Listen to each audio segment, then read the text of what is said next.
जय श्री कृष्णा। आइए सुनते हैं आज गुरुवार के दिन भगवान विष्णु की यह कथा। बृहस्पति व गुरुवार के दिन भगवान विष्णु की पूजा की जाती है। भगवान विष्णु की पूजा करने से धन, विद्या, मान सम्मान, प्रतिष्ठा और कई अन्य मनोवांछित फल की प्राप्ति होती है। धार्मिक ग्रंथों के अनुसार गुरुवार को भगवान विष्णु की पूजा का विधान है। गुरुवार के दिन व्रत और कथा सुनने से घर परिवार में सुख समृद्धि बनी रहती है। हिंदू धर्म में हर दिन किसी न किसी भगवान की पूजा की जाती है। इसमें गुरुवार का व्रत बड़ा ही फलदायी माना जाता है। बृहस्पति के दिन जगत पालक श्री हरि विष्णु की पूजा का विधान है। कई लोग बृहस्पति देव और केले के पेड़ की भी पूजा करते हैं। बृहस्पति देव को बुद्धि का कारक माना जाता है। केले के पेड़ को हिंदू धर्मानुसार बेहद पवित्र माना जाता है।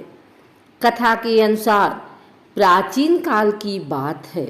किसी राज्य में एक बड़ा प्रतापी और दानी राजा राज्य करता था। वह हर गुरुवार को व्रत रखकर दीन दुखियों की मदद करके पुण्य प्राप्त करता था।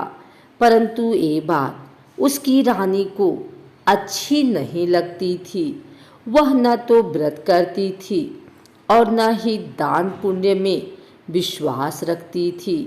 इतना ही नहीं, वह राजा को भी ऐसा करने से मना करती थी। एक समय की बात है, राजा शिकार खेलने के लिए बन गए। घर पर रानी और दासी थी। उसी समय गुरु बृहस्पति देव साधु का रूप धारण कर राजा के दरवाजे पर भिक्षा मांगने आए। साधु ने जब रानी से भिक्षा मांगी तो वह कहने लगी, हे साधु महाराज, मैं इस दान और पुण्य से तंग आ गई हूँ।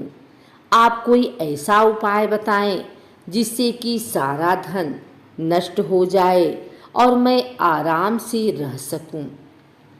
इतना सुनकर बृहस्पति देव ने कहा, हे देवी, तुम बड़ी विचित्र हो। संतान और धन से कोई दुखी होता है?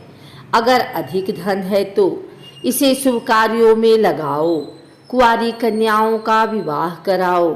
विद्यालय और बाग बगीचे का निर्माण कराओ, जिससे तुम्हारे दोनों लोग सुधरे। परंतु साधु की इन बातों से रानी को खुशी नहीं हुई। उसने कहा कि मुझे ऐसे धन की आवश्यकता नहीं है जिसे मैं दान दूं और जिसे संभालने में मेरा सारा समय नष्ट हो जाए। तब साधु ने कहा, अगर तुम्हारी ऐसी इच्छा है तो मैं जैसा तुम्हें बताता हूँ तुम वैसा ही करना। गुरुवार के दिन तुम घर को गोबर से लीपना, अपने बालों को पीली मिट्टी से धोना, राजा से हजामत बनाने को कहना, भोजन में मांस मदिरा का प्रयोग करना, कपड़े धोबी के यहाँ धुलने देना। इस प्रकार 7 बृहस्पतिवार करने से तुम्हारा समस्त धन नष्ट हो जाएगा। इतना कहकर साधु के रूप में बृहस्पति देव अंतर ध्यान हो गए। साधु के अनुसार कई बातों को पूरा करते हुए रानी को केवल 3 बृहस्पतिवार ही बीते थे कि उसकी समस्त धन संपत्ति नष्ट हो गई। भोजन के लिए राजा का परिवार तरसने लगा। तब एक दिन राजा ने रानी से बोला कि हे रानी, तुम यहीं रहो, मैं दूसरे देश को जाता हूँ, क्योंकि यहाँ पर सभी लोग मुझे जानते हैं, इसलिए मैं कोई छोटा कार्य नहीं कर सकता। ऐसा कहकर राजा दूसरे देश चला गया। वहाँ वह जंगल से लकड़ी काट कर लाता और शहर में बेचता। इस तरह वह अपना जीवन व्यतीत करने लगा। इधर राजा के परदेश जाते ही रानी और दासी दुखी रहने लगी। एक बार जब रानी और दासी को 7 दिन तक बिना भोजन के रहना पड़ा तो रानी ने अपनी दासी से कहा, हे दासी, पास ही के नगर में मेरी बहन रहती है, वह बड़ी धनवान है। तू उसके पास जा और कुछ ले आ ताकि थोड़ी बहुत गुजर बसर हो जाए। दासी रानी की बहन के पास गई। उस दिन गुरुवार था और रानी की बहन उस समय बृहस्पतिवार व्रत की कथा सुन रही थी। दासी ने रानी की बहन को अपनी रानी का संदेश दिया, लेकिन रानी की बड़ी बहन ने कोई उत्तर नहीं दिया। जब दासी को रानी की बहन से कोई उत्तर नहीं मिला तो वह बहुत दुखी हुई और उसे क्रोध भी आया। दासी ने वापस आकर रानी को सारी बात बता दी। ये सुनकर रानी ने अपने भाग्य को कोसा। उधर रानी की बहन ने सोचा कि मेरी बहन की दासी आई थी, परंतु मैं उससे नहीं बोली, इससे वह बहुत दुखी हुई होगी। कथा सुनकर और पूजा समाप्त करके वह अपनी बहन के घर आई और कहने लगी, हे बहन, मैं बृहस्पतिवार का व्रत कर रही थी।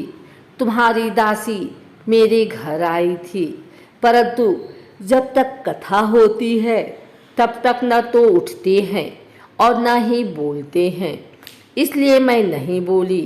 बताओ दासी क्यों आई थी? रानी बोली, बहन, तुमसे क्या छिपाऊं, हमारे घर में खाने तक को अनाज नहीं है। ऐसा कहते कहते रानी की आंखें भर आई। उसने दासी समेत पिछले 7 दिनों से भूखे रहने की पूरी बात अपनी बहन को बता दी। रानी की बहन बोली, देखो बहन, भगवान बृहस्पति देव सबकी मनोकामना को पूर्ण करते हैं। देखो, शायद तुम्हारे घर में अनाज रखा हो। पहले तो रानी को विश्वास नहीं हुआ, पर बहन के आग्रह करने पर उसने अपनी दासी को अंदर भेजा तो उसे सचमुच अनाज से भरा एक घड़ा मिल गया। यह देखकर दासी को बड़ी हैरानी हुई। दासी रानी से कहने लगी, हे रानी, जब हमको भोजन नहीं मिलता तो हम व्रत ही तो करते हैं, इसलिए क्यों न इनसे व्रत और कथा की विधि पूछ ली जाए ताकि हम भी व्रत कर सके। तब रानी ने अपनी बहन से बृहस्पतिवार व्रत के बारे में पूछा। उसकी बहन ने बताया, बृहस्पतिवार के व्रत में चने की दाल और मुनक्का केले की जड़ में अर्पित करें तथा दीपक जलाएं, व्रत कथा सुने और पीला भोजन ही करें। इससे बृहस्पति देव और भगवान विष्णु प्रसन्न होते हैं। व्रत और पूजा की विधि बताकर रानी की बहन अपने घर को लौट गई। 7 दिन के बाद जब गुरुवार आया तो रानी और दासी ने व्रत रखा। वह घुड़साल में जाकर चना और गुड़ लेकर आई, फिर उससे केले की जड़ तथा विष्णु भगवान की पूजा की। अब पीला भोजन की चिंता को लेकर दोनों बहुत दुखी हुई। चूंकि उन्होंने व्रत रखा था, इसलिए बृहस्पति देव उनसे प्रसन्न थे। वह एक साधारण व्यक्ति के रूप धारण कर 2 थालों में पीला भोजन दासी को दे गए। भोजन पाकर दासी प्रसन्न हुई और फिर रानी के साथ मिलकर भोजन ग्रहण किया। उसके बाद वह सभी गुरुवार को व्रत और पूजा करने लगी। बृहस्पति देव की कृपा से उनके पास फिर से धन संपत्ति आ गई, परंतु रानी फिर से पहले की तरह आलस करने लगी। तब दासी बोली, देखो रानी, तुम पहले भी इस प्रकार आलस्य करती थी, तुम्हें धन रखने में कष्ट होता था, इस कारण सभी धन नष्ट हो गया और अब जब देव बृहस्पति की कृपा से धन मिला है तो तुम्हें फिर से आलस्य होने लगा है। रानी को समझाते हुए दासी कहती है कि बड़ी मुसीबतों के बाद हमने ये धन पाया है, इसलिए हमें दान पुण्य करना चाहिए, भूखों को भोजन कराना चाहिए और धन को शुभ कार्यों में खर्च करना चाहिए। इससे तुम्हारे कुल का यश बढ़ेगा, स्वर्ग की प्राप्ति होगी और पितृ प्रसन्न होंगे। दासी की बात मानकर रानी अपना धन शुभ कार्यों में खर्च करने लगी। इससे पूरे नगर में उसका यश बढ़ने लगा। बृहस्पतिवार व्रत कथा के बाद में श्रद्धा के साथ आरती की जानी चाहिए। इसके बाद प्रसाद बांटकर उसे ग्रहण करना चाहिए।